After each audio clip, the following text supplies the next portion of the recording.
All right, welcome back to the Mike and George Show. And on episode 4, what we have to look forward to today is our college football top 25 preseason rankings. George and I share our preseason polls, as the preseason poll itself will be coming out here in the next few weeks, as we are 1 month away from week 0 college football. We got a game in Dublin, Ireland this year. So it is coming up around the corner. It's kind of snuck up on it. But yeah, college football is back in literally less than a month. So we share our top 25 rankings today. Who's a contender? Who's not a contender? We get into all that. We have some differing opinions. But yeah, that's what we have to look forward to in this episode. Let's get into it.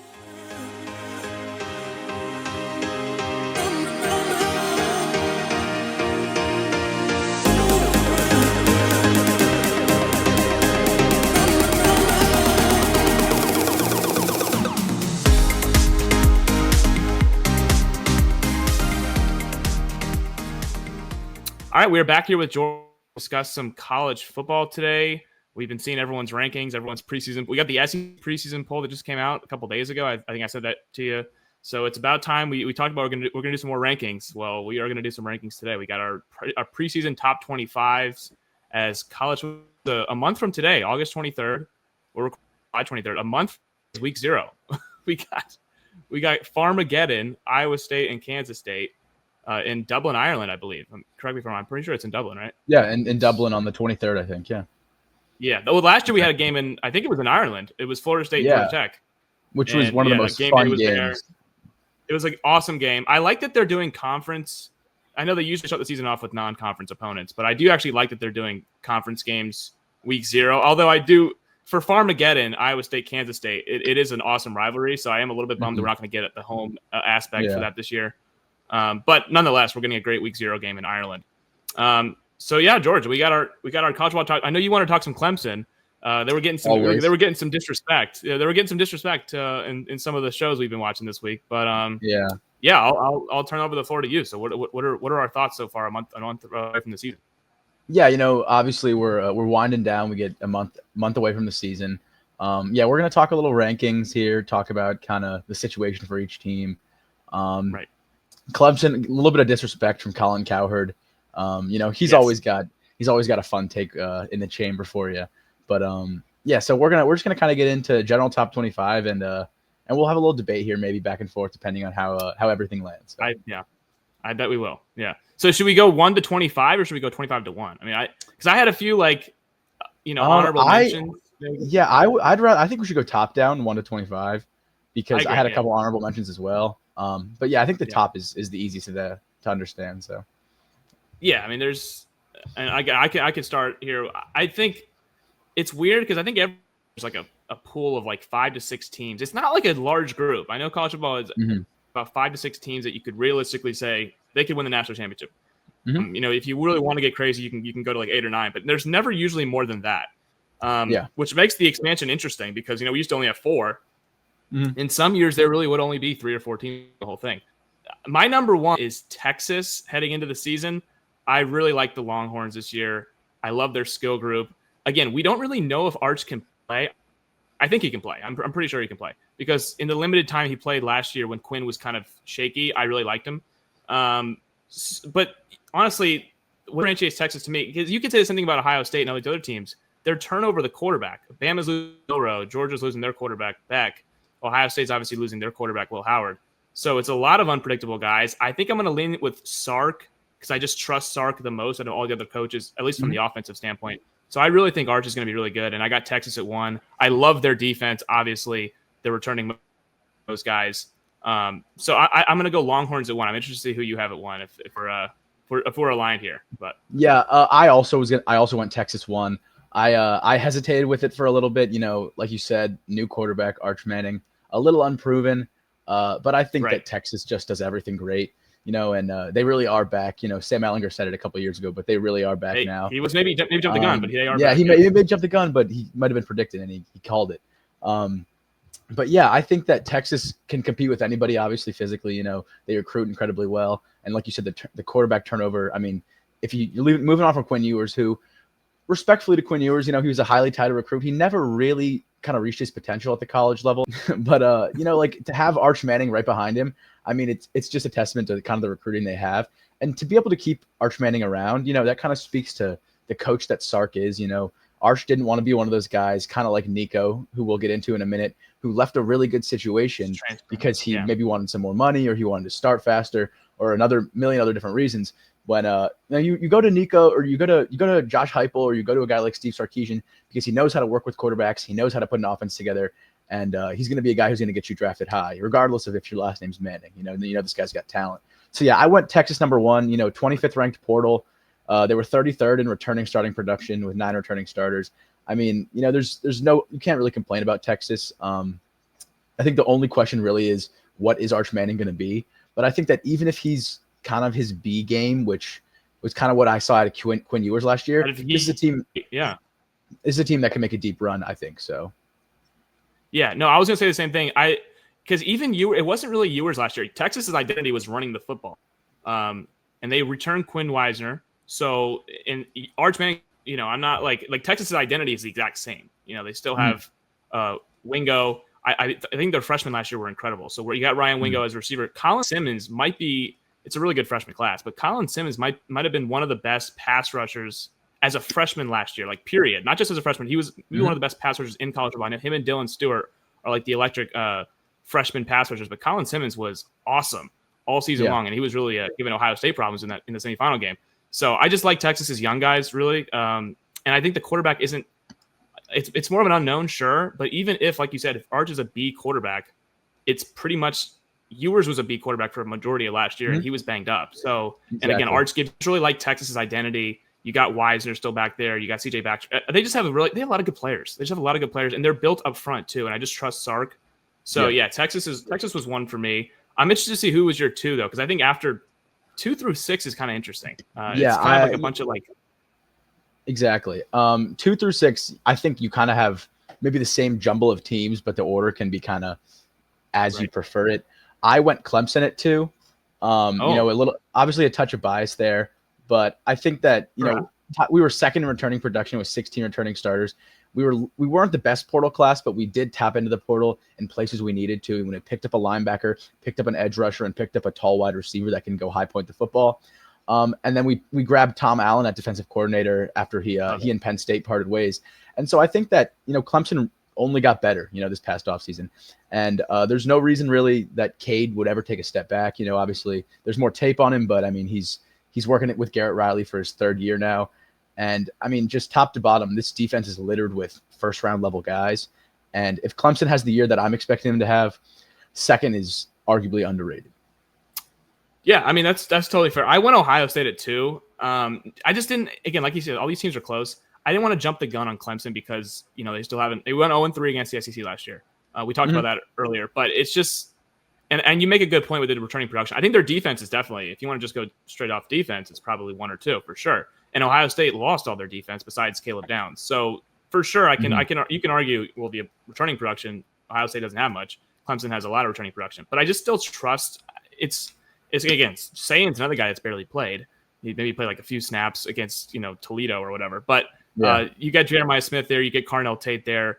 I don't think the Buckeyes are going to lose a step offensively.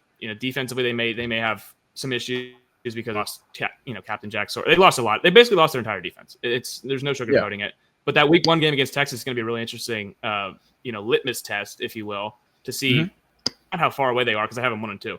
But just you're playing a team that could arguably be the best team in the country, and you're getting them at home.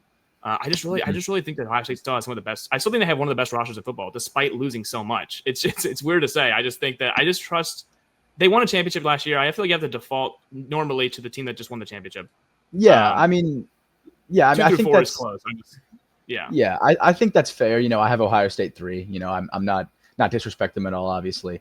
I just think that, like you said, new quarterback, lost a ton on defense, and they lost their offensive coordinator and Chip Kelly as well. Obviously, they still have Brian Hartline in there. He's been doing great work with the receivers for a long time. I don't expect them to be bad, obviously. But I just think there's a couple of question marks in there. And, obviously Texas is kind of in a similar spot, question marks in a couple places. But I give a little bit more credit to Texas just based on kind of some of the returning production there, and Arch I have a little more respect for. But yeah, Ohio State at 3, I could see him at 2 where you have him. It's kind of a flip flop there, but with kind of some of the turnover, and not just players but staff as well, I think that I had to take him down just an extra spot. Yeah, it's just a big game thing for me. Like I think Clemson's roster is probably better, but it is still like it's a little bit of go out and show it to me before I just go ahead and say it. Whereas I've watched them compete against SEC teams and they haven't gotten it done. Now, at least not yet. But the Tom Allen defensive coordinator pickup could be the difference for sure. I could see it being the difference. These all feel like national semifinal teams to me, though. I went Penn State at 3, kind of a similar reason to Clemson. They haven't really shown it in big games yet, but I love everything about this Penn State roster. Their problem last year was they didn't have enough on the outside as far as perimeter goes. They didn't have any receivers. Their only pass catching threat was Tyler Warren, who's a tight end. So they did not have any receivers that could get any kind of separation, that could come down with any kind of contested ball.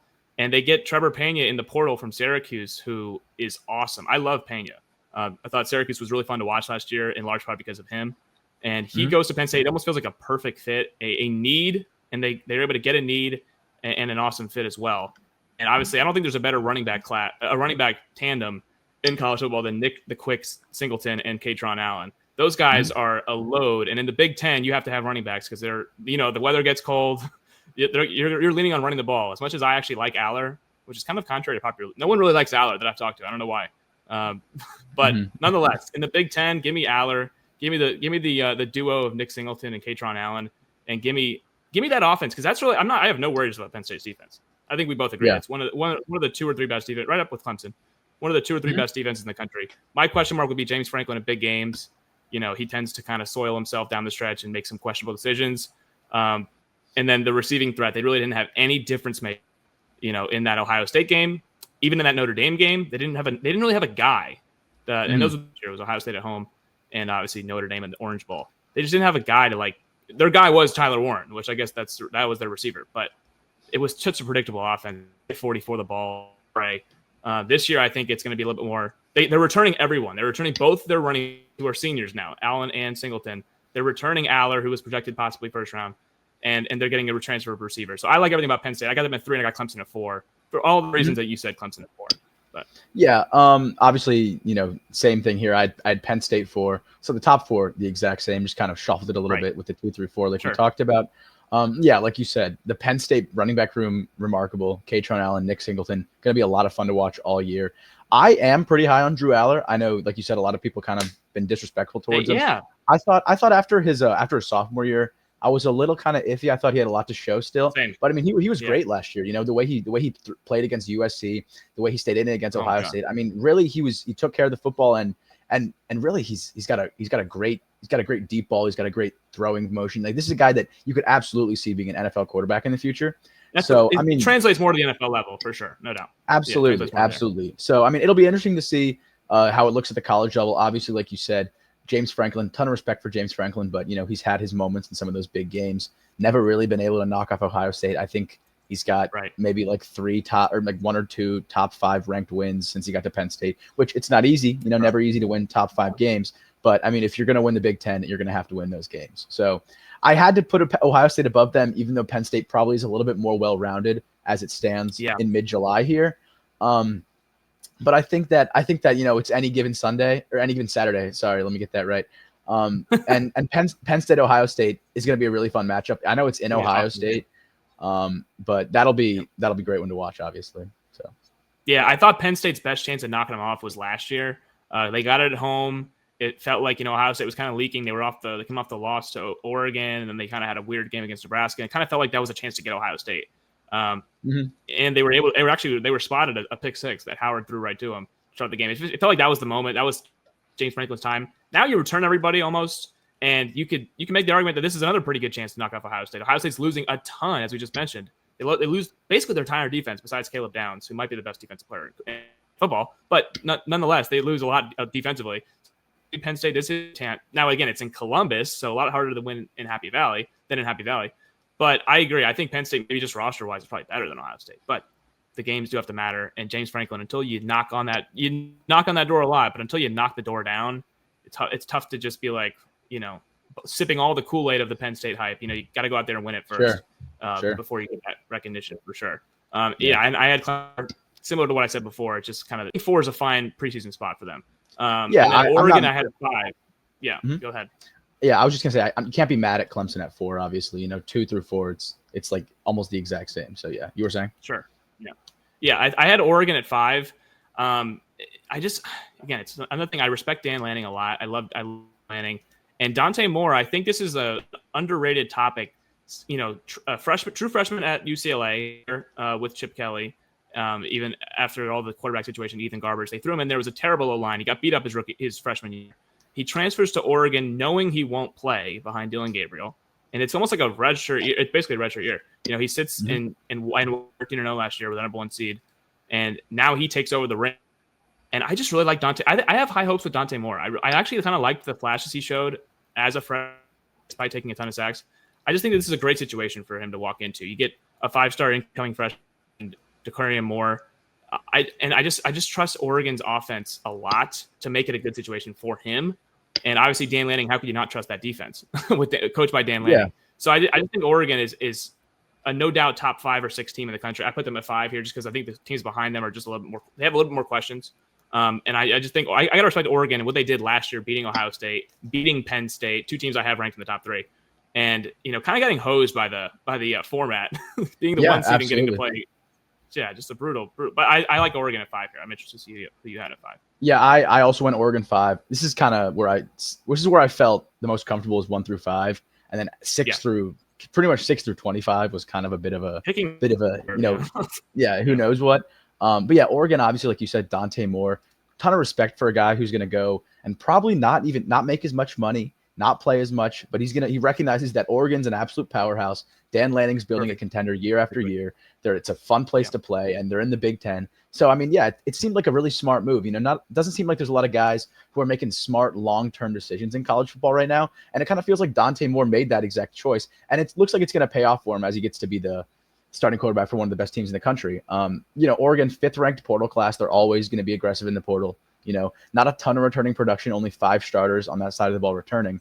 But Lanning's been recruiting incredibly since he got there. He's got, I think, 2 or 3 top 5 classes in a row. So you kind of assume that some of those backup guys are probably going to be blue chip level talents who slot right in. They've been in the program for a year or 2 now, and they're able to produce. Maybe they weren't starting last year, but they're going to come on the scene and be household names by the time we get to November. So, Oregon, ton of respect for Oregon. Love Dan Lanning, and Dante Moore, I think, is going to be super successful. So number 5 for me. Yeah, you mentioned. I totally agree. I think that Oregon's a team that there's gonna be someone we're not talking about right now that we'll know their name by October, maybe even September. We'll be like, oh Definitely. My gosh, Oregon found another gem. Didn't even think about Hughes. I love Mekhi Hughes. They just have got. I just feel like there's gonna be, like I said, there's gonna be someone we're not talking about that is gonna emerge and be like, whoa, Oregon has this guy too that they have in this offense that we didn't even know about. Yeah, so it's just I just trust the Ducks. They're gonna be right there at the end of it in the Big Ten, in a loaded Big Ten, by the way, at least in the top. Top heavy, it's a pretty good Big Ten. Very top heavy Big Ten. And then, at 6, this is so weird. This is where the list is going to get a little weird. I'll just go ahead and say it now. It's a little weird. I'm going to go LSU at 6. I don't even feel good about it. I don't feel good about LSU at 6. Sure. But 5th-year senior quarterback. This is kind of just like a cop-out answer, but I like Nussmeier as far as like a get you through conference play with some wins. SEC's got a lot of quarterback turnover. LSU doesn't. They have Nussmeier, who's been there since Jaden Daniels. He even took over for Jaden Daniels in the SEC title game against Georgia in 2022, I believe. So he's been there a while. So now Brian Kelly has not won an opener in his tenure at LSU. LSU has not won an opener since they won the title in 2019. That's a problem, obviously. Yeah. You got to get off to a good start. They lost the COVID year at home to Mississippi State, and then they lost 2021 to UCLA. They lost 2022 to Florida State, lost 2023 to Florida State, and then last year they lost to who was it at the beginning of the year? Brian Kelly lost. They keep losing. Texas A&M. It was A&M. Yeah, exactly. Yeah. So they keep losing. Yeah. Or no. A&M or USC. USC. Sorry. USC. Yes. Miller Moss. Exactly. Lincoln Riley beat him in an opener. So it's been problematic as far as getting off to a good start for LSU this year. But I have them at 6 because that opening game against Clemson is another daunting one. But if they can win it, you have a different outlook on this season for sure immediately. 100%. And again, it's just, and I like their offense. I really do. I think Aaron Anderson's a dog. LSU always has good receivers that you can almost, it's like death tackles and LSU having good receivers. Again, Brian Kelly's a question mark. I'm not really don't really love this team. I had them at 6th. So I don't. I'm gonna turn the floor over to you because honestly, I don't have that many good things to say about LSU other than in a kind of a wonky SEC. I kind of like them more than others, I guess. Yeah, I feel like 6 is kind of a spot where you're always gonna kind of have like one of those SEC powerhouses, kind of depending year to year. I went Georgia personally. LSU's a couple spots down on my list. I just have so much respect for Kirby Smart. I think that he lost quite a few guys last year, a lot of the defensive guys, and you're kind of partnered with Carson Beck, which mixed emotions about how they feel about that. But like they did well in the portal, 23rd ranked portal class, and number 2nd I think in overall recruiting for the freshman class. So you got to assume that Kirby Smart's going to have guys who are going to be able to step in. But what you were saying about LSU, I like LSU a lot. I'm going to get to them in a second. They're 9th on my list. A little spoiler there. Okay. I had Georgia at 9, so we just flipped them basically. Okay. There you go. 6 through 10. I wonder if we have some similar names. But the thing that scares me a little bit about LSU is the offensive line. Obviously, it's a ton of guys who haven't been at LSU. A true freshman, I think, at right tackle. I want to say a sophomore at left tackle, and then some portal guys who were not at the best schools and weren't all conference last year, kind of some filler guys. So I think that if you're going to want to compete in the SEC and you're going to have to play against Georgia, Alabama, LSU, like all these teams, Texas, you're going to have to compete up front. And I think that they're just not quite there up front yet. Maybe they kind of develop as the season goes, they kind of mesh. And like you said, if they can win that Clemson game, which is no gimme over there, it's an away game, obviously. They can win that game. Yeah. It's a huge tone setter to get before starting SEC play. So, I love Nussmeier. I think he's a guy who's a really solid college quarterback, and he's got prospects to be a Sunday guy if he can kind of put a few things together. I went Georgia 6 and LSU 9, but we'll hear what you went there too. I had the same reasons of concern for Georgia as you had for LSU. Their O-line was not good last year. I don't know if people watched Georgia last year. They couldn't run the ball. They could not run block. They lose Fairchild, their center. They lose Tate Ratchett, their guard. So they're losing 2 interior guys to a team that already couldn't really run block. I do love Nate Frazier, their running back. So, I do think the Jogs can run, but it's a little weird. I was looking at the roster the other day. I was like, I don't love this Georgia roster. They had poor receivers last year. Poor receivers. Beck was a problem for sure, but zero help. I think Georgia led the SEC in drops pretty bad. Yeah. Over from USC, who's like a lightning plug in a bottle, or a spark plug, a lightning bottle kind of guy. But that's not a number 1 to me. They get Colby Young. He's a nice player, but it just doesn't scream like in the SEC. They don't.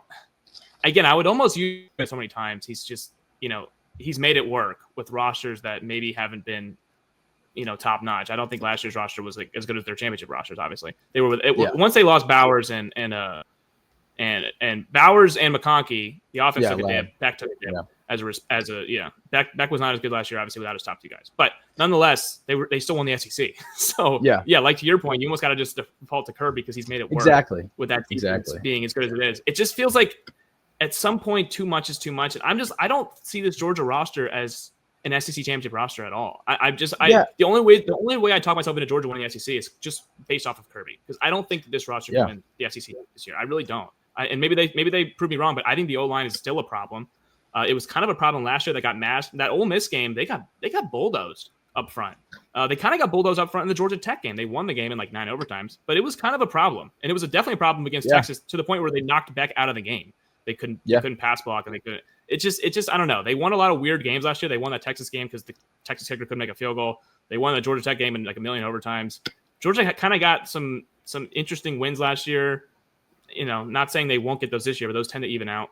I don't know. I love Kirk. Yeah, it's just tough. It's just tough. Yeah, I totally hear where you're coming from.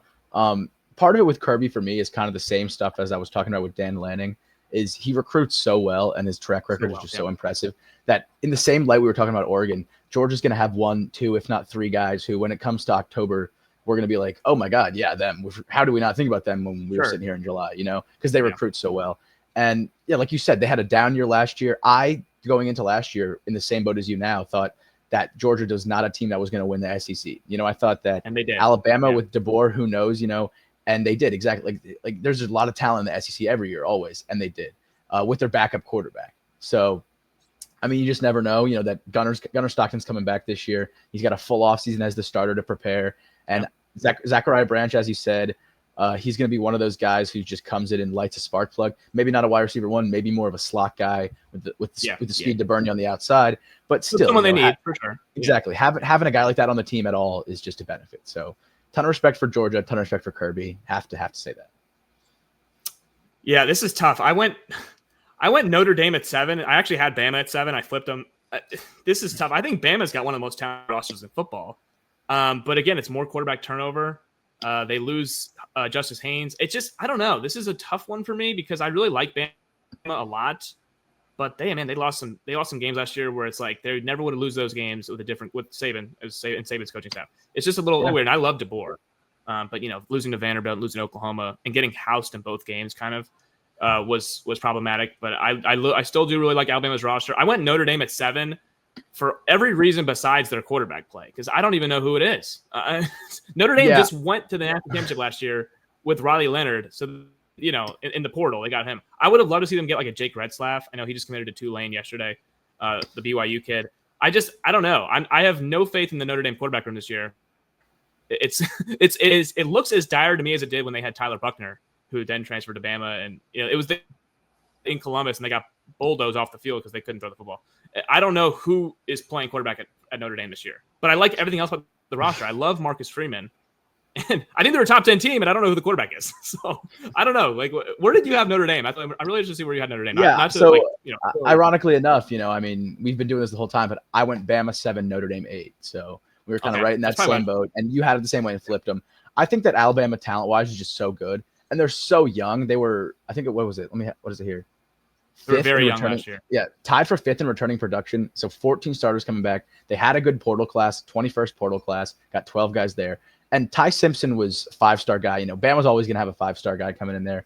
And so, I think that I trust Kalen DeBoer. He's a guy he's beaten Dan Lanning in big games. He beat who was it? I can't remember the guy's name at this point. Who did he beat? Washington in the semifinal. He beat Nick Saban. Oh, they beat Sarkisian in Texas. He beat. Sorry, I said Nick Saban. He beat Sarkisian in Texas. So he beat 2 of the top, I'd say 3 to 5 coaches in the league. And so I think Alabama's always going to have the talent. Notre Dame, I had him at 8. CJ Carr, I believe, is who I have listed here as their projected starter. CJ Carr, not to disrespect him, not a guy who's going to blow me away or anything. It's kind of one of those. He's a Notre Dame quarterback, kind of always. Do you know anything about CJ Carr? I don't know a single thing about CJ Carr. I don't have a ton about CJ Carr. I believe he's a sophomore, junior, and this is going to be his first career proper start. He's a redshirt freshman, sophomore. Okay. Seen him on the field. Okay. Yeah. Notre Dame, they didn't really get too active in the portal. Only 8 guys, 64th portal class. They returned 11 starters, which is very respectable. It's a team that went to the national championship, so got to have a lot of respect for that. And obviously, Marcus Freeman, I think, is again one of those top 10 coaches in the league without a question. Guy who just seems like a guy who'd be really fun to play for and really fun to be around. Great culture. So yeah, I went Bama 7, Notre Dame 8. I could totally see where you're coming from. Notre Dame 7, Bama 8. I think I have a little bit more trust in Kalen DeBoer in Alabama, which is ironic because it's only his second year there. Yeah. And the roster obviously plays a huge factor in that. But yeah, respect for both of these teams, but I went Bama 7. I think that little SEC patch might have helped him out a little bit. Yeah, that might help him out. SEC bias. It's never really a thing, but it's kind of a thing. I haven't been accused of SEC bias before, but maybe in this instance. I've been accused of it. I'm not gonna lie. I've been accused of it. I get into debates and I'll lean the SEC team, and they'll be like, "Oh, there's some SEC bias." As a Clemson fan, As a Clemson guy, I'm gonna call for SEC bias. As a Clemson guy, notorious SEC team, Clemson University. Yeah, exactly. Yeah. So 10, I have no idea what 10. I almost see under the. I put a team at 10 that people aren't even think is any good. So I just like to hear what your 10 is here for. Yeah. So I also went a little bit not out there at 10, but a team that probably touch under the radar. At 10, I went Illinois. Okay. I like that. I thought that I was a big fan of Luke Altmaier. When Brett Bielema, he's doing great things over there. They were tied for second in returning starting production. They had 16 starters return, and I think they won 9. Maybe was it 10 games last year? They won 10 games if you count the bowl game. They won 10 games with the bowl game. So yeah, and South Carolina had everyone in that bowl game pretty much.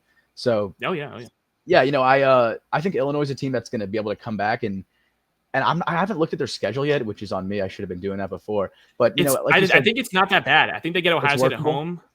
Yeah, I think it's workable. That's what Klatt said. Klatt mentioned that there might be who's going to be the Indiana of the Big Ten this year, and Illinois won 10 games last year. So it might be Indiana again. We got to look at the Indiana schedule. Yeah, exactly. Yeah, but they have a pretty favorable schedule from what I've heard.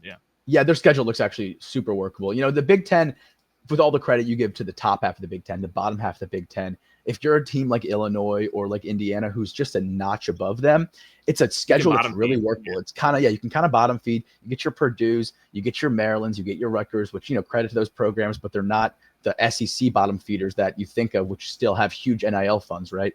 So I think if you're a team like Illinois, you're going to be able to probably win double-digit games and have an outside chance at the playoff here. So, and with a returning quarterback and a ton of returning production and a team that's already won before and kind of knows how to do it, I have a ton of respect for Illinois. So that's my number 10. Yeah, I don't mind that as far as like a team that could possibly make a CFP at large. I didn't have them as high in my preseason poll just because, I don't know, they did win 10 games last year, but it did feel a little bit to me like a bottom feeding. They had their Northwesterns on there. They had the Purdue's, like you mentioned, the Rutgers. That's fair. Yeah, they won that Rutgers game at the buzzer, by the way. I did give a lot of respect to that South Carolina win. South Carolina was a good program last year.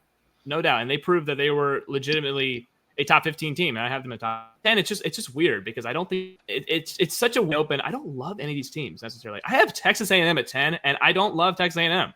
I just kind of feel like I like Elko a lot, and I like Marcel Reed a lot, and I like Le'Veon Moss a lot. And by the way, A&M last year was 8-1, I believe. It all came crashing down at the end, but they won that they lost that Notre Dame game week 1 at home. They get Notre Dame again this year, but they get it right after Notre Dame has to play at Miami.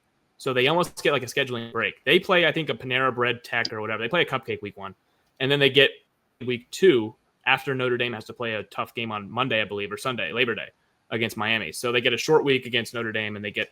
I think the schedule breaks really good for A&M this year. It's the same. I don't know if you noticed this. The SEC does the exact same schedules. They just flip the venues. They flip the locations. So every single team last year in the SEC, whatever their schedule was last year, it's the exact same this year. Just the locations are different.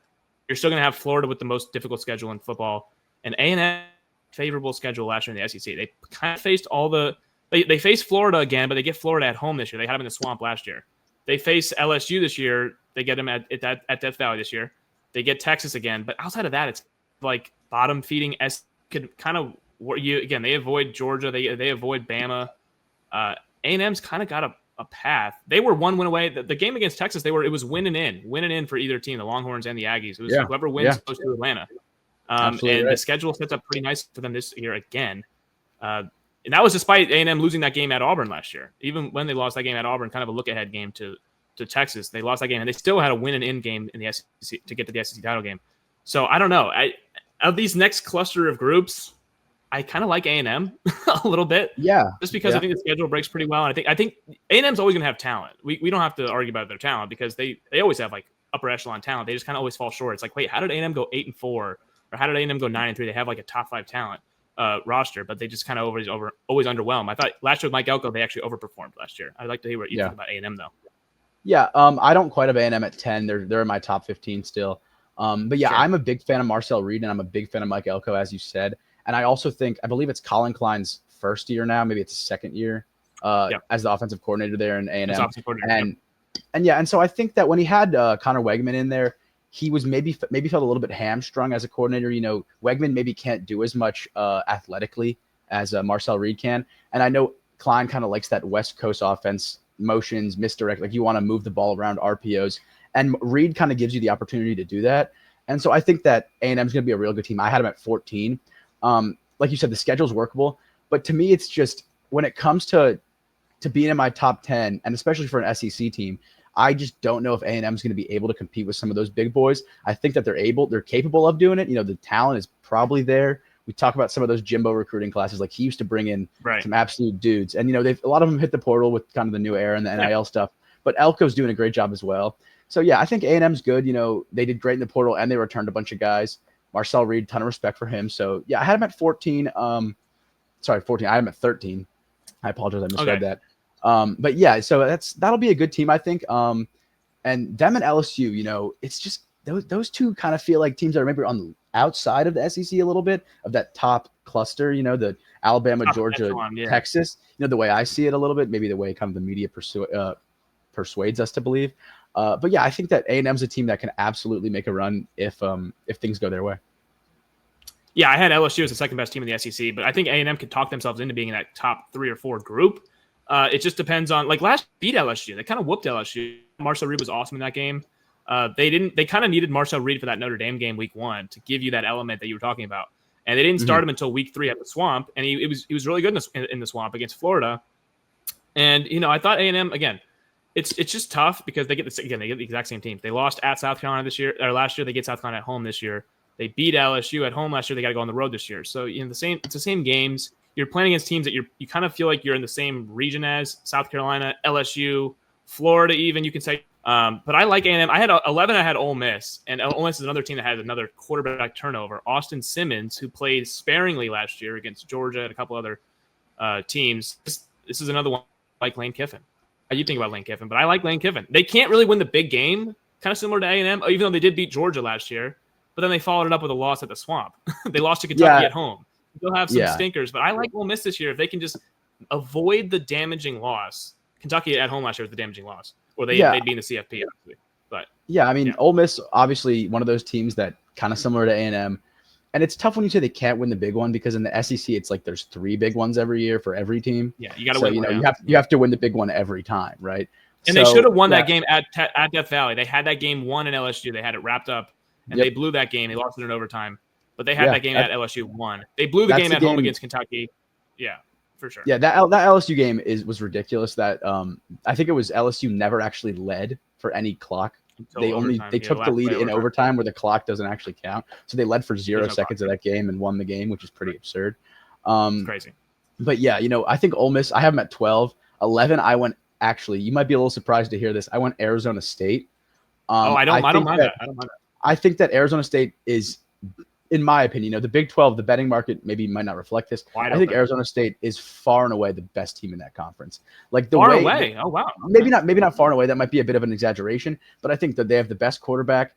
They were number 1 in the country in returning starters. They had returned 17 of 22 starters. They returned everybody. They added guys. They added 17 guys in the portal. I think Kenny Dillingham is one of the best young coaches in the country, and he's doing it. He's doing it for all the right reasons. He's an absolute pleasure to listen to talk. The guys love playing for him. Arizona State, obviously, it's a super fun school to be out there. And the credit to him last year, they were in the playoff. They won a playoff game, and they gave Texas every bit of a 4-quarter game. And frankly, there's an argument that they should have beat Texas. That 4th and 11, they go all out blitz, cover 0.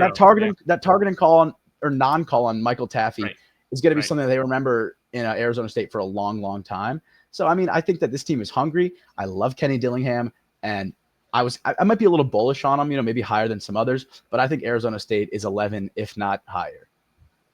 Yeah, I absolutely love Kenny Dillingham. I want to play him, and I don't even go there. So I'm totally right there in locks with you. I love Kenny Dillingham. I love Jordan Tyson. Jordan Tyson is a guy they did not have. He's one of the best receivers in the country. We're not doing our things today, but Jordan Tyson is awesome. And Sam Leavitt did not have him against Texas. It was the Cam Scatabo show, as we all watched. It was give the ball to Scatabo, let Scatabo throw the ball for a touchdown. It was let Scatabo do everything because they didn't have Jordan Tyson in that game, and they still almost beat him. I had them at 15, but I don't even mind you being as high. I had them at 15 just because I think the Big 12 was so wonky. I didn't want to put a team in like close it's to kind the of 10 weird range. Maybe I'm being Big 10 SEC team. It's kind of weird. Maybe I have SEC bias here because I put anything at the moment. So you could certainly argue that I'm off base there. But I think the Big 12 will get to 12 teams because I have a lot of Big 12 teams actually ranked, just not very high. But I think the Big 12 is an interesting, wide open league this year. At 12, I had Miami. Miami's returning. They got Carson Beck in the portal, so they go from transfer quarterback Cam Ward to transfer quarterback Carson Beck. Cristobal's always going to have the offensive line, up to standard. The defense last year was very, very poor. There's nowhere to go but up as far as that's concerned. Miami feels like a 12 range team to me. In the 12 range team, I think they finished third last year. They were like the second team out of Miami was 13. So they feel like a similar team last year, but obviously their offense is going to take a step back. Their defense probably takes a step up. I feel like it's a similar 9 or 10 win, that maybe he's on the outside looking at as far as playoffs go. Yeah, I think Miami's very interesting. I didn't quite have him that high. But like you said, they're going to probably take a step back offensively. Bring Carson Beck in, who's kind of a question mark after an interesting year at Georgia. And then Miami, like you talked about last year, similar to the year before at LSU. You got the Heisman quarterback, and you can't make the playoff, and you lose multiple games, and your defense is just terrible. So they fired the defensive coordinator. They're bringing in, it's a Corey Heatherman, I believe, is the defensive coordinator that they've got now. And so I trust Cristobal. I think that, he recruits great as well. He's a guy that is going to compete. And in the ACC, I think 10 wins is not exactly a challenge for a team with that talent level and that roster. So yeah, I think it comes down to staying healthy. I ranked them 16th. I was a little lower on Miami. I think that it's just, losing Carson Beck and Xavier Restrepo, or losing Cam Ward, and getting losing Cam Ward, bringing Carson Beck in, losing Xavier Restrepo. It's just one of those tough things, and I got to see him do it. Obviously, they went crazy in the portal. They had 19 portal guys, third-ranked portal. So I'm not going to say they don't have the talent, but portal's not everything. We saw it at Florida State last year, and so it's just kind of one of those spots. But yeah, in the ACC, I expect them to be in Charlotte, if not the number 1 seed in Charlotte, if Clemson takes a step down for some reason. So yeah, I think Miami is going to be solid this year, but not quite that high for me. Yeah, I don't necessarily. I think their non-conference is obviously tougher than it was last year. Last year they played Florida in the swamp. They Florida again this year. They get them at home. I think Florida's better this year than they were last year. Way better, sure. Certainly better than last year's Week 1 team that didn't even have Week 1 team when they exactly Week 1 Florida and Week 12 Florida was totally different teams. So they faced Week 1 Florida, not to but they faced Florida in Week 4. So Florida's gonna get a chance to kind of get their feet underneath them, and they get Notre Dame Week 1. So they have 2 very, very challenging non-conference games. Like you said, the ACC's kind of not a cakewalk, but it's very manageable, very doable. You can talk yourself into getting 7-8 wins in conference play in the ACC. Yeah, for a well-funded team, you got to assume the ACC's open. It's kind of exactly. But those 2 non-conference games could dictate their season. If they go 0-2, if they go 0-2 those games, I think the Notre Dame game is close to a pick 'em. If they lose that game, which is a coin flip, and they lose to Florida, which I don't see the spread there yet, but those are 2 kind of toss-up games. So if you lose both those games, you kind of have to win the ACC, or there's no path really to the playoff because you can't lose all your non-conference games. We saw with Clemson last year; they lost their 2 SEC games, still got in because they won the league. But if you're an ACC team, you have to win those non-conference games, or it puts the pressure on you to have to win in Charlotte, I should say. Like SMU last year went undefeated in conference play; they had to, or they would have been obviously left out. So yeah, it's those two non-con games against the Irish and the Gators probably dictate their season, unless they can run the tape in ACC play. But I had 12. So who did you have at 12? Was it you had Illinois? You had Arizona State at 11, Illinois at 10, and then who did you have at 12? Yeah, 12. I went Ole Miss. So yeah, Austin Simmons. We were talking about it. Ole Miss just kind of splashing back on them. They went crazy in the portal. I think it was 30 guys they picked up in the portal. Kiffin loves that stuff. It kind of seems like year after year now he's just kind of been so aggressive, and it pays off for him. He's been competing in the SEC. But yeah, I think that Ole Miss is after every portal get. I feel like Lane Kiffin was literally tweeting after every single. Got another portal guy. Yeah. It was unbelievable. Yeah, if you don't follow Lane Kiffin on Twitter, I highly recommend. I can say that for sure. What are you doing? I mean, but what are you doing? So yeah, I think Ole Miss is interesting. New quarterback with Austin Simmons. He's a guy who not exactly sure what we're gonna get there. But yeah, I got a ton of respect for Ole Miss, and I think that Kiffin recruits playmakers, and they're gonna have them all year. So 12, we'll see. It'll be interesting. Yeah, I kind of like Austin Simmons. I think he's a lefty, little southpaw.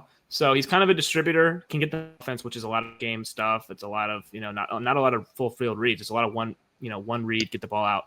And it's a lot of yak. So I like Ole Miss, but like you got to win those big games. You get three. If you go 10 wins in the SEC, you're good. You're good to get in, but you can't lose 3 games. It's tough to be a 9-3 at-large team, even in the SEC, which you get some bias there. But 9-3 Bama was left out. 9-3 Ole Miss was left out. 9-3 South Carolina was left out. Can't lose 3 games. So I get it. Yeah. But I had them 11. I had Miami 12, and I had Michigan at 13. Michigan, I am back on the Wolverines. 1 year absence. They won the national championship in 23-24. Finished the year strong last year, by the way. Beat Ohio State. Huge win at the end of the year. A 3-touchdown underdog. They go into Ohio State without any quarterback whatsoever, and win that game. They then beat Bama, Citrus Bowl. I believe it was Citrus Bowl. Correct me if I'm wrong. But what a way to end the year for Michigan to get those 2 wins. And you talk yourself into this team now. You get Bryce Underwood, who's a 5-star phenom as a freshman. You can't get much worse quarterback play from Michigan last year. Very true. I mean, they literally went to that game against Columbus with, I believe it was Davis Warren, who was, I want to say, like 10 of 22 for 60 yards in that game and 2 picks. How they won that game, I still have no idea. But they won it with no quarterback play. I mean, me and you could have put up those back, and we could have fall off and won that game for Michigan. But I still really like this defense. I like Sherrod. the ground. I'm very bullish on Bryce Underwood. So I'm high in my quarterback ranking. I like Bryce Underwood a lot. I think he's kind of landscape of college football. I think he's made for this rivalry with Ohio State, Michigan. I think he's just an awesome wrinkle to throw in this rivalry. You got a 5-star quarterback. Michigan hasn't really had that. I mean, they had JJ McCarthy, but that team was still like run game oriented. It was all about Harbaugh. That was the Harbaugh Wolverines. It feels like this is now a new era of the Wolverines team. I think they could be a playoff team this year. I had them at 13. I don't know. Is that too high for the Wolverines, who only won like 7 or 8 games last year? Is that a little too high? On my list, they were a little lower. They did make the top 25. Obviously, I think that it's a super talented team, and I'm also a big Sharon Moore guy myself. Similar spot. They what did they win? 4 or 5 games last year. Did they make a bowl? They did. They won their. No, bowl they made a bowl. They beat Bama. They beat Alabama. They beat Alabama. Yeah, sorry. So yeah, I mean, they didn't have as bad of a year as I was thinking.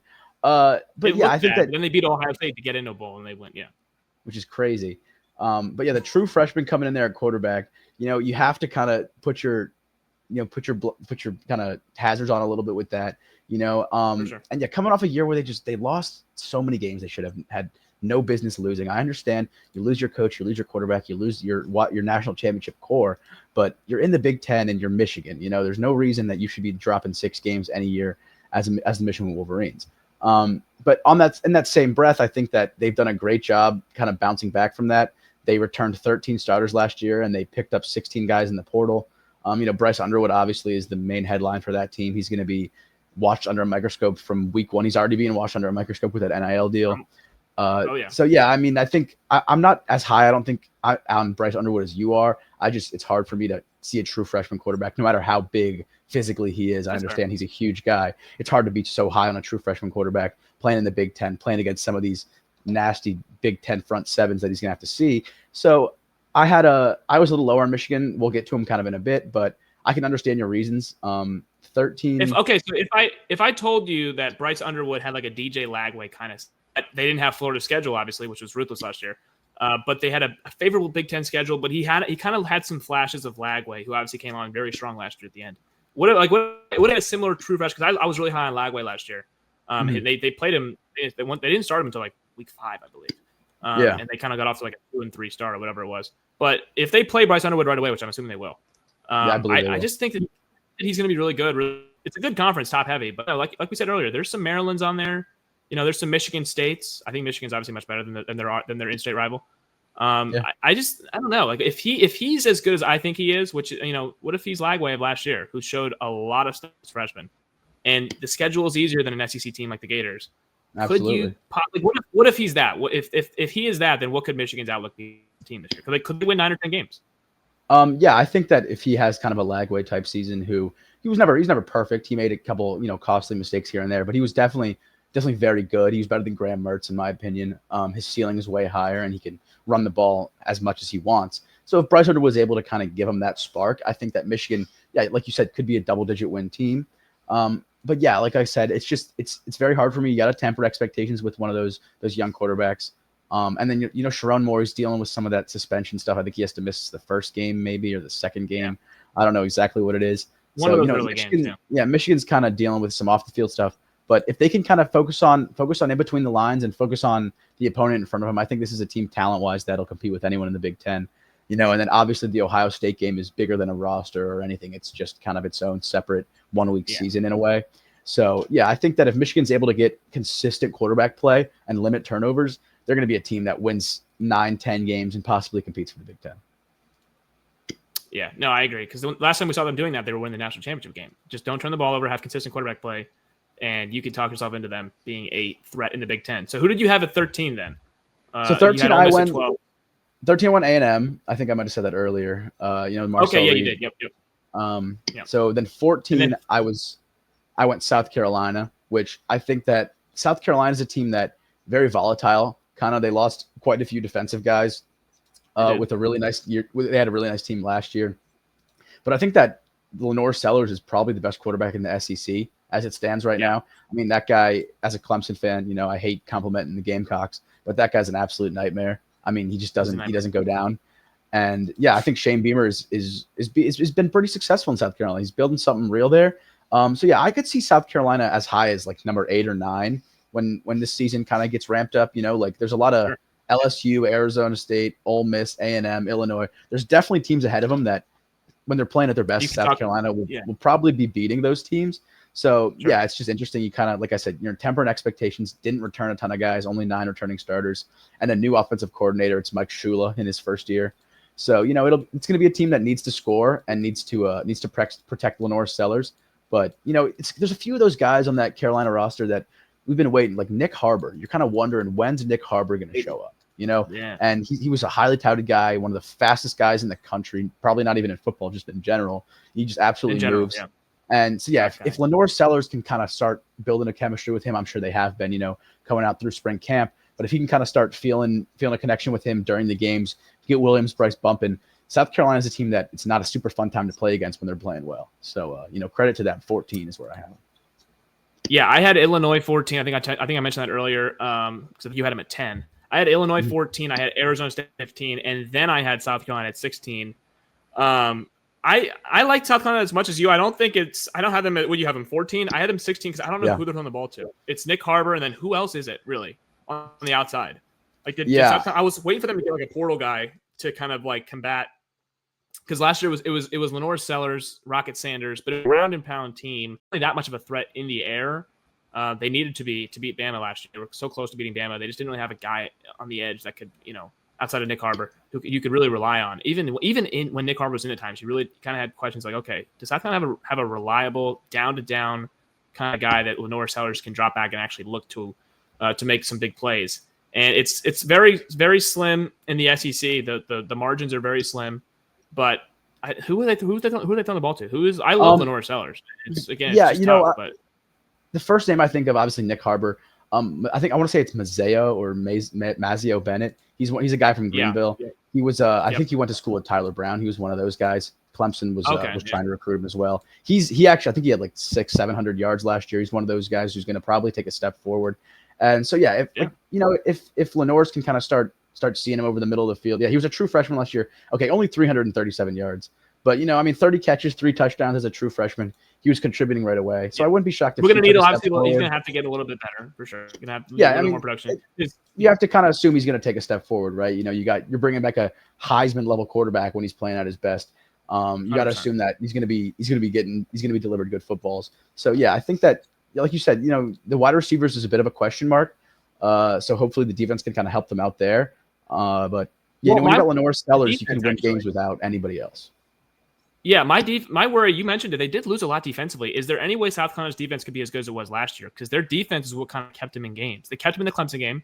They kept them in the Bama game, which they almost won that game. Defense was outstanding won them a game against Missouri late. They lost that game to Missouri, I should say. My corrections. They won that game against Missouri. It was back and forth. I'm trying to remember Missouri. Okay, yeah. So they beat Missouri last year, but their defense kept them in games. Is the point here? So is there any way that it's going to be as strong as it was last year? You win that Clemson game 17-14, 21-19 or something. It was very at low, old time SEC scores. Is there any way that the Gamecocks defense? I just don't really see that there's any way that that's going to be, I'm taking a step back defensively from them because, like you mentioned, they did lose a lot. They still have their sophomore phenom, Dylan Stewart. But outside of that, I'm like, I'm not so sure about this game, at least not as sure as I was last year. Yeah, I think like you said, the defense is no way it's going to be as good as it was last year. I also believe that they probably got robbed. That LSU game was ridiculous. The Bama game was a bit crazy. But like they had the pick 6 against LSU. That was 100%. They got it all totally. They called it back. But yeah, like you said, the defense will probably take a step back. I have them as the 7th ranked SEC team, which I think is right about where they land, kind of in my opinion. They're not quite on the big board. There's a few teams behind them that, I'll get into them in a sec, that kind of have that same outlook where you're not quite sure what you're getting. But yeah, this ranking is kind of a product of me respecting Lenore Sellers a ton and Dylan Stewart as well. Obviously, when you've got those two guys anchoring your offense and defense, you're going to have consistent good chance disruption. There's going to be, you're kind of playing outside of your scheme. You're just playing around a star, right? So, I mean, depending on how they kind of scheme it up, I think that Carolina's a team that could be as high as like 8, 9, maybe 10, if not higher. Also as low as unranked, depending on how they feel. Yeah, it could be one of those things where the SEC team gets ranked in the preseason and you look up, it's like, wait, they went 5? Like, what happened here? It's totally possible that that's the case. Missouri last year was, I believe, preseason top 10, top 15, and I think they were like 10 exactly. Because Missouri's schedule was absolute garbage last year, so that was not a good 8-4 team. I had Florida at 17 this year. I really like the Gators. They're my 8th ranked SEC team, right behind the Gamecocks. Their schedule, as we noted, is ridiculous. It's very difficult, as it was last year. Same exact schedule, like we said. In the SEC, they do the exact same thing. They just flip the venues. Warrants them being this high because I think they are this good. What about their schedule? I like a lot of their returning guys as well. It's a wait and see because Florida off the bat, they're going to get some. They're going to get some. They play Miami week 4. I mean, we'll figure out that game. That of their seasons right there. South Carolina 16 and Florida 17, 7th and 8th ranked SEC teams. I think they're pretty similar. I actually think Florida might have more talent. Like you said, I'm expecting Lenore Sellers a little bit because I've seen him go out there and win some big games against big teams. So, yeah, I don't know. It's a tough one. So I didn't quite have Florida that high. They're having the same spot, but I put a few teams above them. I went Indiana at 15, which I'm not sure if I'm ranking Indiana based on the pure talent-wise, based on the schedule and the opportunity they kind of have, because they really, once again, have a schedule where it's very workable. I trust their quarterback, Fernando Mendoza. I thought he was very good at Cal last year. They got guys in the portal. They brought guys back. It's a team. I like Curt Cignetti a lot. They've been to the playoff now. He's done it already once. So I kind of gave a lot of credit to Indiana based on last year and based on the outlook of this year. So I have them at 15. And then 16, I went Miami. I think we talked about that. And then 17, I also went Florida. This is also kind of one of those young SEC teams that returns a ton of talent. Reminds me of Bama a little bit, young quarterback, kind of talented everywhere. Not exactly sure be kind of the X factor outside of the quarterback position. Obviously outside of the obvious ones. So yeah, I think Florida 17, ranked eighth SEC team. I think that's exactly where they slot. Potential to win a ton of games, but it's just like we said, that schedule's an absolute gauntlet. Like I said, when you have to win the big one, you have to win the big 4, big 5 when you're Florida. So, I mean, it's just week after week. We'll see, but it'll be fun. Florida season ticket holders are getting their money's worth. It's early in the year at home in the Swamp. That's going to be an awesome game to see Arch Manning go into the Swamp as one of his first SEC road games. If Florida goes 9-3, I think they're in. Honestly, with that schedule, I think if they win 9 games, that is a playoff team. We'll see, though. I think it kind of depends where the losses are, but yeah. Really good. Again, we're projecting the teams are going to be ranked. They get Georgia in Jacksonville. They got to play Bama, I believe. No, they don't play Bama. They play A&M. They play LSU. They play LSU at the Bayou. They play Miami. They play Florida State's gonna be better than they were last year. So it's tough. They play Ole Miss at Oxford this time. So very difficult for sure. But I had them 17. I had Kansas State at 18, my second Big 12 team, and then I had Tennessee at 19. I'll talk about Kansas State for a little bit. I'm not very high, but they're my second ranked Big 12 team. The odds tell you that they're the favorite to win I think they're the favorite to win the Big 12. I could be wrong because it almost feels like it changes every day. Like a month ago, it was like Texas Tech and like Arizona State. I think this morning it's Kansas State. Right. There was like 4 teams that had like the exact same odds for a second. I was like, wait, what's going on in the Big 12? I think this morning it's Kansas State. I could be wrong because it always changes. But I think that Vegas loves Kansas State a lot. I love Avery Johnson. They had a couple weird losses last year. They lost to Houston at home in like a hurricane. It was a weird game. They had a loss last year in Farmageddon against Iowa State. They'll have a chance to avenge that 0, obviously in Dublin, Ireland. But if they win both those games, they're not only in the Big 12 title game, they're the 1 seed in the Big 12 title game. They were the top team in the Big 12 for a minute there, and it kind of came stumbling to the end with those 2 losses in the last 3 weeks. But I like Kansas State. I don't like Tennessee at all. I have Tennessee 19. I don't even like them. I don't even want them ranked. I'm off on Tennessee completely. They lose a lot defensively, which was actually the strong suit. Tennessee was like a defensive team last year, even with Josh Heupel and that Nico Iamaleava. They were not particularly good in SEC play offensively. They won 10 games, to give them credit, but that Georgia they couldn't score. They had another game against Oklahoma that they won, but they really couldn't score. The Bama game they won and they couldn't move hours. So the offense was a struggle last year. They get Joey Aguirre, which I don't really like Joey Aguirre. They get him from App State. I don't really think he's that good. Not to anger Vols fans, but I just don't think they're defensively. The receivers that they lose, they weren't even that good. They lose their running back, so it's just they lose their edge. But they lose a lot. I don't know much about Tennessee this year. Now you look at their schedule, and it's almost like kind of favorable again. So they could be a team that, like Missouri last year, maybe won 8 games, which I don't think Missouri was any good at all last year, and they won 8 games. So Tennessee could be a team that wins 8 or 9 games this year, and I'm like, I don't think the Volunteers are very good. They should have lost to Florida last year at home. I don't know how they won that game in overtime. But I'm not a Volunteers team. It was an offense that struggled last year in SEC play, and I think the offense objectively got worse. And defensively, they lose a ton. They do still have Jermod McCoy. I love Jermod McCoy. I think their corner. That's one of the best corners in the country. But man, in the SEC, I don't know. I had them as my 9th ranked SEC team. I don't love the Volunteers. Am I too cold on the Volunteers or? No, I think you're absolutely spot on. My take was pretty similar. I went 18. I went Oklahoma. 19. Okay, I like that. And 19, I went USC, and then Tennessee's coming in at 21 with Texas Tech at 20. So you had them even lower than me. I can even lower than you. Yeah, I think that the Nico Portal move was honestly super, like it shook things up, right? You know, Joey Aguilar, who we talked about, coming over from App State to UCLA, and then kind of traded him for Nico. He's a guy like that's not the guy you built your offense around, right? You build your offense around Nico. You expected to have him for 3 years, if not 4, and then when he transfers in like late April, and you've only got 4 months till the season starts, you're really in a kind of a bind there. So I think, like you said, the Tennessee, the schedule's pretty workable. You know, it's not the hardest schedule in SEC history by any means. But I think that they didn't do a ton in the portal. They were 81st in the portal. I know the recruiting class was pretty good, but they didn't bring a ton of guys back. So you're going to have to rely on, I think, a couple freshmen in that starting rotation. And with Joey Aguilar at quarterback, I just don't think he's a guy who's going to be competing in the SEC offensively, you know? And I hope he proves me wrong. You know, I think Tennessee is it's really fun to watch, and it's fun when they're good because their fans are absolutely going nuts. Great atmosphere, absolutely. But I think that this year is not quite their year. You know, respect them. I got them at 21, just ahead of Michigan, actually, who I have at 22, who we talked about a second ago. I like Michigan. And honestly, I could see those being flip-flopped. But, you know, I have a ton of respect for Heupel, obviously, so I had to give him this. But, yeah, like you said, I'm pretty cold on Tennessee. Let me circle back to 18 where I had Oklahoma. I think Oklahoma is in a huge year for Brent Venables. It's pretty much a make or break year for him. It's going into his 3rd year now. He's got John Mateer coming in from Washington State, who was huge there. And, he, obviously every year Venables is going to put together that great defense. They brought a ton of guys back, 12 returning starters, 21 guys from the portal. You know, they've been recruiting great at the high school level. Really, it's kind of been time to put it together. It's really time to put it together now for Oklahoma.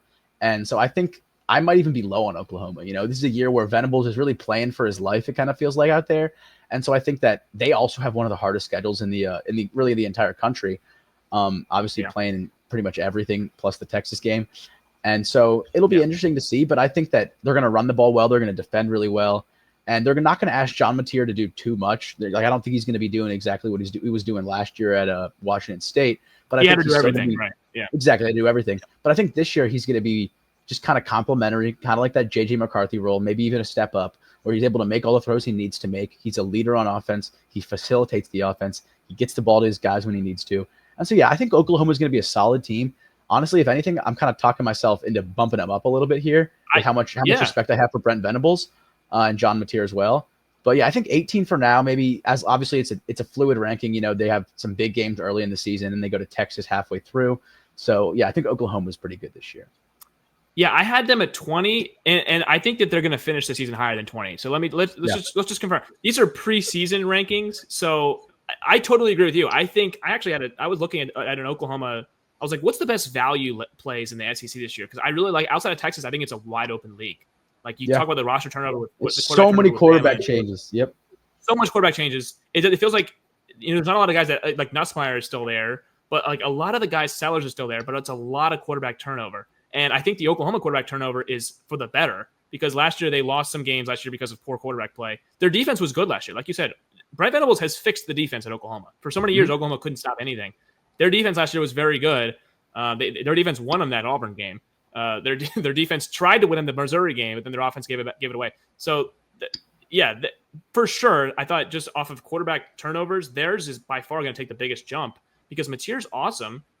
Arnold last year really struggled, a young quarterback in SEC play, as we mentioned before.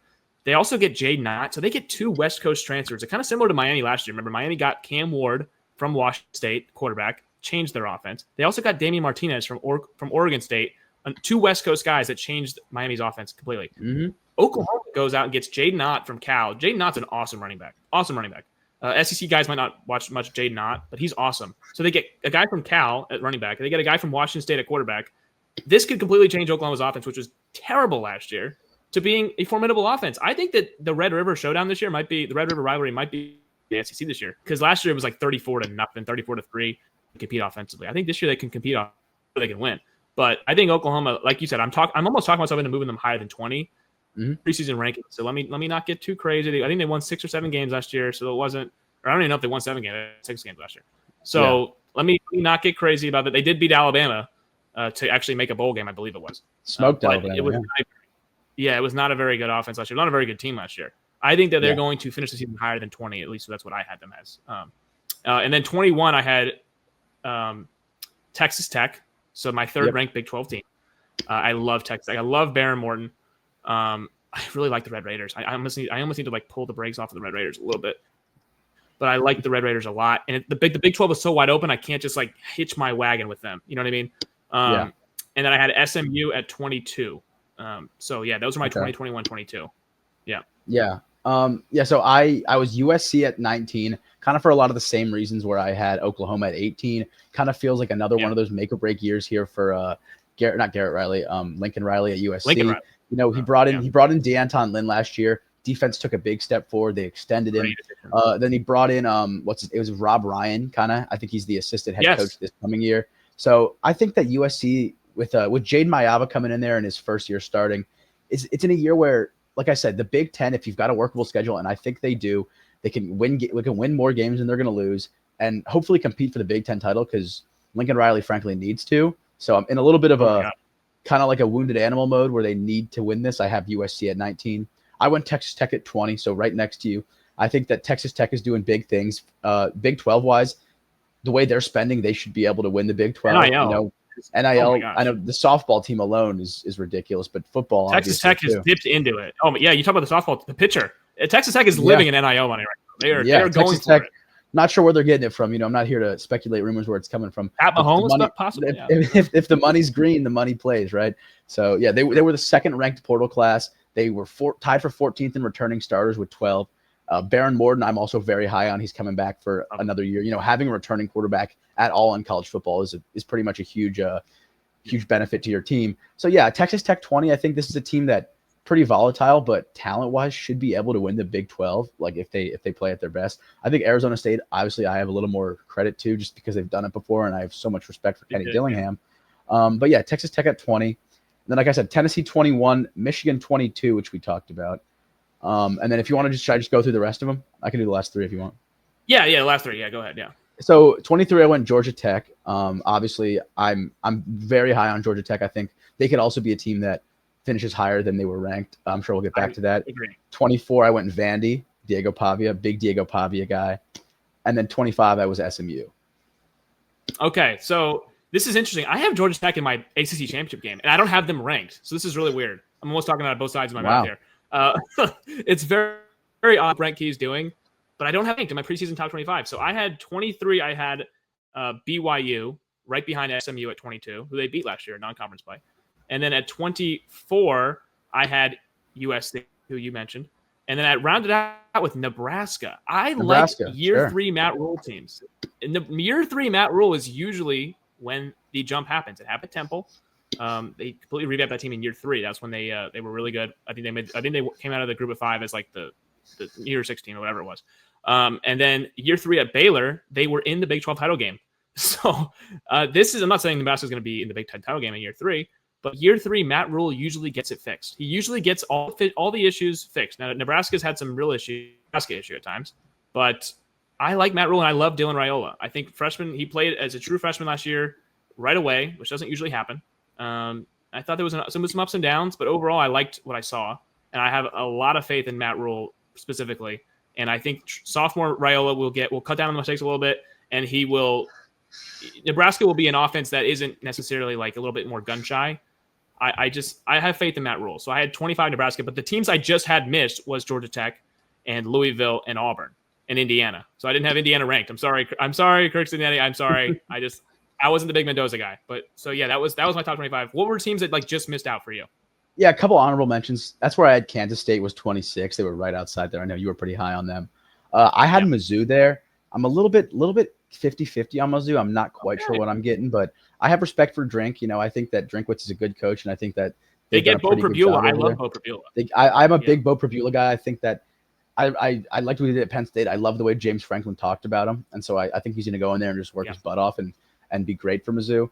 I had Nebraska, Iowa State, and then I also had Louisville rounded out my honorable mentions. Yeah, I had Iowa State as my my last honorable mention, right behind Indiana. So I didn't get to Iowa State there, but yeah, I had Iowa State there. Rocco Beck is back, but they don't return basically anyone else as far as receivers go. They lose all their production from the outside. That feels a little bit like Sam Howell to me back when North lost, I believe it was De'Ami Brown. They lost Michael Carter. They lost Javonte Williams. They lost Daz Newsome. And it was kind of just Sam Howell being like, well, where's all my players? Where's all my production? So Rocco Beck is still there, but I don't love Iowa State's outlook as far as they were in the Big 12 title game last year. They won 10 games, credit to Iowa State, but I don't think title game this year. It's a wide open league, so you can't really say that they can't. I just think it's a 3-horse race. I think it's Arizona. I think it's Arizona State. I think it's Kansas, and I think it's Texas Tech. Maybe in that order. I like Iowa State, but it just feels like a team race. But then again, it's a Big 12, so maybe it's a team like that's out of nowhere. I mean, maybe it's who knows. The BYU I had ranked too, so I'm not gonna, I'm not gonna take stock down on my. It's tough, the Big 12, like you said. You just never know. BYU came out of nowhere kind of last year, won 10 games. They did. So it's just any given year. Iowa State, kind of the same thing, a little bit out of nowhere. If you were kind of paying attention at the beginning of the season, you knew that schedule was going to be workable for Iowa State. But regardless, that was an impressive year by them. So it's tough in the Big 12. I agree that it's pretty much a 3-horse race. I'm very high on Arizona State, as I said. Texas Tech with a lot of returning production and a big portal class is pretty good, and Kansas State obviously as well. But yeah, I mean the Big 12 is just so fun to watch. Week to week, we'll get into the Big 12. It's like the purest football. It is. That's what I was going to say. It's the purest football. Everyone hates the Big 12. Not everyone hates the Big 12. No one respects the Big 12 when we're talking about like teams as far as like who can win the championship. Like I don't think we believe anyone in the Big 12 can win the title. I was going to say, that being said, I think it's like America's conference right now. It's like I just love watching all these teams in the Big 12. It's so chaotic. It's so interesting. We'll get into conference breakdowns here in the next coming weeks. So we'll talk a little bit more about the Big 12. I like TC. I'm not going to spoil things. I like Baylor. I like what Dave Aranda's doing. But we'll get into the Big 12 for sure. It's an awesome conference to talk about. It's going to be an awesome conference to watch. We get it right away in week 0 this year in Farmageddon in Dublin, Ireland, between 2 of the top 5 teams, at least according to Vegas, in Kansas State and Iowa State. So that's a huge early conference game. But yeah, I mean, did we have anything else to hit on? I mean, we gave our rankings. This is preseason. We're a month away. I mean, yeah, we are nearing to the start of college football. I love college football season. It's just this is like what I need back in my life. I need to wake up on Saturdays and watch college football. Like that's just something I have to have. So yeah. I can't wait for this. Yeah, I'm all good pretty much. I did want to touch on Vanderbilt for a second because I got a ton of respect for Vanderbilt. Man. Love Diego 24. Pavia. I thought they were great. They returned a ton of guys off of the team that won a bunch of big games last year and competed in a bunch of close games last year. So yeah, just a little shout out to Vanderbilt to end it here. But yeah, overall, I mean, like I said, it's a fluid list. We're gonna watch the season. I'm sure we're gonna come back to you guys with some updated rankings as the season goes. And we made a couple predictions here, left and right. But yeah, I mean, I can't wait for college football to come back. It's one of the great blessings that we have in the world. It really is. So yeah, I mean, it's almost time. The best season of the year is almost back. We're like 4 weeks away. It's unbelievable to even think about that out loud, but very, very close. So we're going to see some actual rank. We're going to see the actual week 1 poll, not week 1 poll, but like the actual, poll will come out here before obviously the week 0 games come out. I'm sure we'll talk about that. Yeah, exactly. We'll see some numbers next to names. We're going to be able to. You mentioned Vandy. I did not have Vandy ranked, unfortunately. I do love watching Diego Pavia. He's so much fun. It's just tough. There's only 25 spots. I like Vandy too. It's just an SEC. I like a lot of SEC teams. I don't think it's as top heavy as it normally is, but I think the depth of the SEC is pretty good. Like I mean, Vandy was my 12th. Again, Auburn was in. I like Auburn this year. I like Vandy. I think Missouri. Like huge year for Hugh Freeze this year, definitely. Huge year for Hugh Freeze. Auburn's got the talent. I think we had pretty similar lists. I mean, there's a couple of surprises. I mean, I was a little bit higher than on Michigan. You were a little bit higher on Indiana. So yeah, I mean, it's very fluid, like you mentioned. It's very fluid, but we are getting close to them. So yeah, these are our top 25. Some places will be mad at us. I can just tell you that right now. The teams will be like, "Wait, you had us this slow?" So yeah, that's kind of comes to the nature of the territory. But yeah, it's, it is what it is. You can't make everyone happy. Someone's got to be 1, and someone's got to be 25, and someone's got to be in between, right? So We go. Yeah. We'll watch the games and we'll make educated We'll takes adjust accordingly as we go. Exactly. Yeah, I mean, everyone loves everyone. We talk about resumes. That's the college season in a nutshell. It's like after every Saturday night, you start talking, you're arguing. It's like, oh, who'd they beat? Who'd they play? You know, what'd they win like? What'd they win by? Because it is style points in college football. It's not as much NFL. NFL, it's like you win, take the win however it comes. Exactly. With the college football, there's a little bit more semantics, a little bit more who'd you play, who'd you schedule, non-conference, how'd you beat them. A little nuance to the rankings there, you know. Yeah, but that's what makes it fun. That's why I kind of love college football, because it's just like it is a different sport than the NFL in that respect. So so that's all we have for you guys today. We got our college football 2025 preseason poll here in July. We're a month away from the season starting. But yeah, thanks George for hopping on today, and go Tigers. Yep. Go Tigers. Always good to be here, Mike.